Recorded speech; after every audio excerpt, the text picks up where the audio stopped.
Hi folks, Dave, the Honest Audiophile. This is the Hifiman EF400, and these are my Honest Audiophile impressions. I want to thank Apos Audio for providing the Hifiman EF400 for review. Do greatly appreciate it. Apos Audio, you rock. Alright, so the Hifiman EF400. This is a R2R DAC amp. It's going to set you back about $600 from your bank account. Currently, it's on sale for $529. The Hifiman EF400 has a Himalayan R2R DAC module. It uses oxygen-free copper wire wound toroidal transformer, and it also uses 30000UF capacitors. The EF400 is rather heavy, weighs 6.7 pounds. Size-wise, it is about 9.7 inches by 8.9 inches, and then about 2.4 inches tall.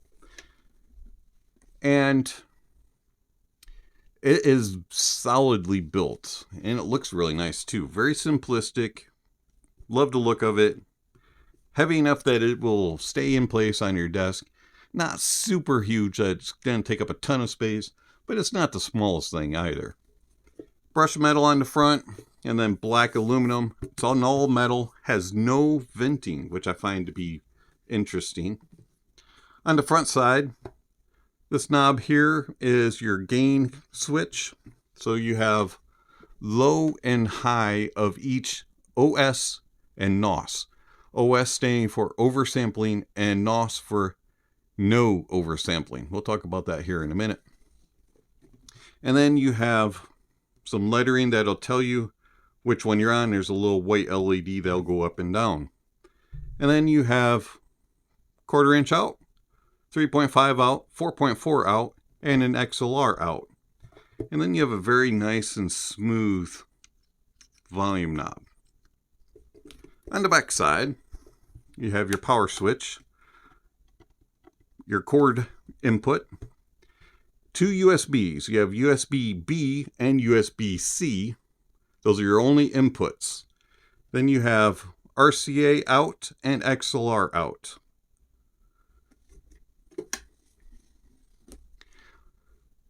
So, limited on its inputs, only being USB.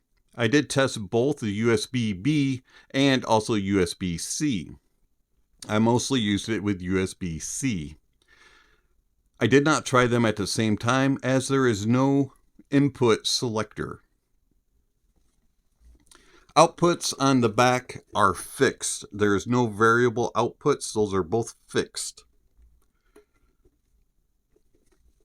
So your maximum power output for the headphones is 4.4 watts per channel. And then it has a 4-level gain function, as I already mentioned, with the low and high gains of oversampling or non-oversampling. And then it has channel separation of 125 dB. Signal to noise ratio is 118 dB. And that was about all the specs that I could find. So inside the box, the only thing that you get besides the DAC amp is your power cable. That's it. No paperwork, nothing. It's a very simple box. And inside it is a bunch of foam and your power cable and your DAC amp. That's it. So the EF400, okay, has the Himalayan R2R DAC. And then it also has the filters for oversampling and non-oversampling. And the filters definitely do make a difference. I did notice a difference when flipping between oversampling and non-oversampling. Oversampling definitely enhanced things. It kind of brought the mids a little forward, and it kind of smoothed things and kind of made it feel a little bit warmer. And it just was like a little extra pillow being added. Whereas the non-oversampling sounded more pure and true, and just had a little bit more sparkle and energy, and just sounded more accurate to my ears. So for the most part, I used the non-oversampling or NOS versions of the game. I found that the EF400 was very easy to drive any gear that you see behind me, along with some other gear that you don't see, like the Rawson Rad 0, Audiophile LCD 5, and then anything behind me, like the Audiophile LCD 2 closed, Drop Sennheiser HD 8XX, Audio-Technica R70X, Sennheiser HD 600, 660S, and the Hifiman Ananda, Hifiman Aria Stealth, and anything else. It powered it very easily. IEM wise, didn't really use the EF400. The EF400 seems to have some pretty high output impedance, and I got a lot of hissing and a lot of just noise when using IEM. Some IEMs were able to handle it, but for the most part, this was used with headphones, not IEMs. Also did use it going out to a couple other amplifiers. I had it going into the Mytek HPA and also the Headamp GSX Mini and Audiophile Deckard. And I found that it played very well that way. I also used it as a preamp and worked very well that way as well. So had no issues powering things. Most of the time I was below noon on volume. Very rarely did I have to go past noon, and never did I have to max anything out. There was plenty of headroom no matter how hard and demanding the headphone was. How does the Hifiman EF400 sound? Now the Hifiman EF400, being an R2R DAC, has some tendencies of R2R. It was a very laid back, lush, smooth, and had some warmth to it. But it wasn't overly done. Like some R2Rs I've heard have been a little too much, a little too thick, a little too full, a little too warm, and just a little overly comfy. This one had just a smidge. And I really enjoyed the EF400. The bass has a nice punch, a nice slam, there's good kick, nice extension into the sub bass, and you're going to get some rumble and grumble when called upon, and if the gear is capable of reproducing it. And it has nice tone, good timbre, and a very good detail retrieval and resolution. And overall, I just found that the bass to be very engaging. The mids have a very natural approach to it, and have a nice fullness, good body, very nice tone and timbre. And the detail retrieval and resolution is good. There's enough space. And overall, it just has an engaging and just kind of a romantic sound in the mids with vocalists and instruments. And then the treble has nice extension. And it has good tone and timbre and very good detail retrieval and resolution. And it's just kind of a laid back, a little bit chill treble. There's not a whole lot of sparkle and energy. And between all the bass, the mids, and the treble, I found that the EF400 is a little laid back, and it's a smoother, rounder side sounding music, and it just has a comfort zone about it. It's like I want to chill and just relax, but it's not to the point where I want to fall asleep. I want to relax and get lost in the music. I want to enjoy this. Soundstage is very nice. You get this very nice image about you. Things move across the stage, and you can track them very easily. They're pinpoint. You can really go, that is right there. That's right there. Those are right behind each other.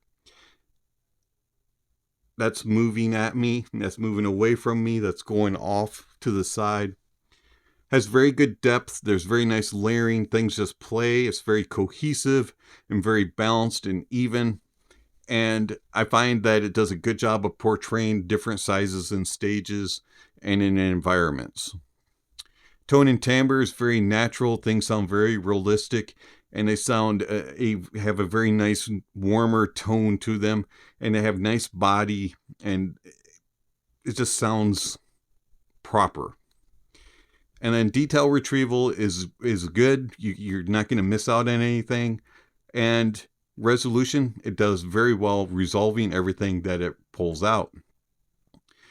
The only issue is when a track is not well recorded, when something is badly mastered or badly mixed, the EF400 kind of makes it so it's not as revealing and not as hard on the ears. It kind of butters things up a little bit, and it kind of softens it and smooths it out.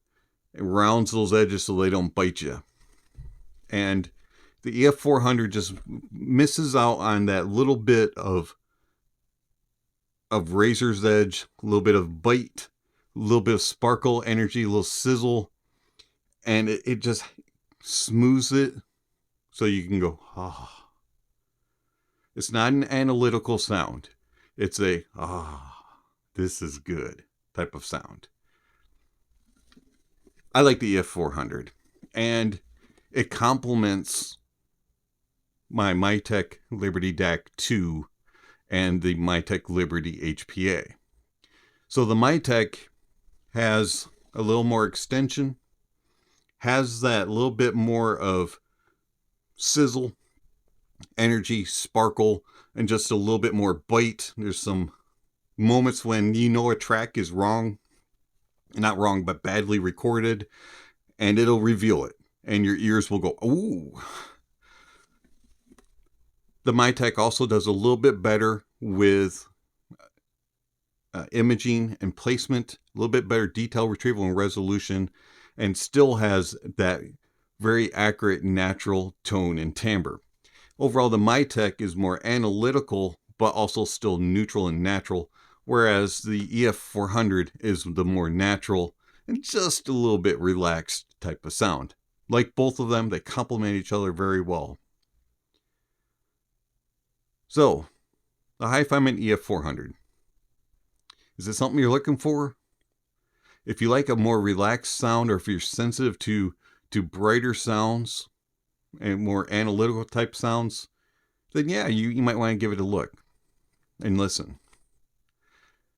It's very good as an all-in-one. It has plenty of power at 4.4 watts to power anything that's going to be coming across your way. And it also has one input, USB. So if you don't want to have a bunch of wires and cables and a bunch of other connections on your desk and you just want to use USB, it's a very easy connection. If you don't have a whole lot of outputs that you need it for, it fits that mold too. But if you're looking for something that has a bunch of inputs and can take a bunch of outputs and do a bunch of other things, you might want to look elsewhere. It's been Dave, the Honest Audiophile. Thank you for watching, and I'll catch you on the next video. Speaking of next video, somewhere on screen, subscription links and notification bells. If you haven't already, give a thumbs up or a thumbs down to the video, and then check out the links down below so that you can subscribe to the channel and hit that notification bell. That way you'll know when the next video is uploaded. Also down below, there's all kinds of information down there regarding how you contact channel, follow channel, support channel. All that kind of stuff is listed down below. And speaking of supporting the channel, I want to thank my supporters through Patreon and YouTube memberships. Thank you very much for all that you give to the channel. I know that the times are rough and hard economically at this time, and finances aren't the easiest to come by. So any sacrifices that you make to give to the channel to help it to grow and to continue is much appreciated. So thank you very much for being a supporter through YouTube or through YouTube memberships and Patreon. If you're interested in becoming one of those supporters of the channel, check out the links down below. Also, lastly but not least, don't forget to enjoy the music, and that honesty is the best policy.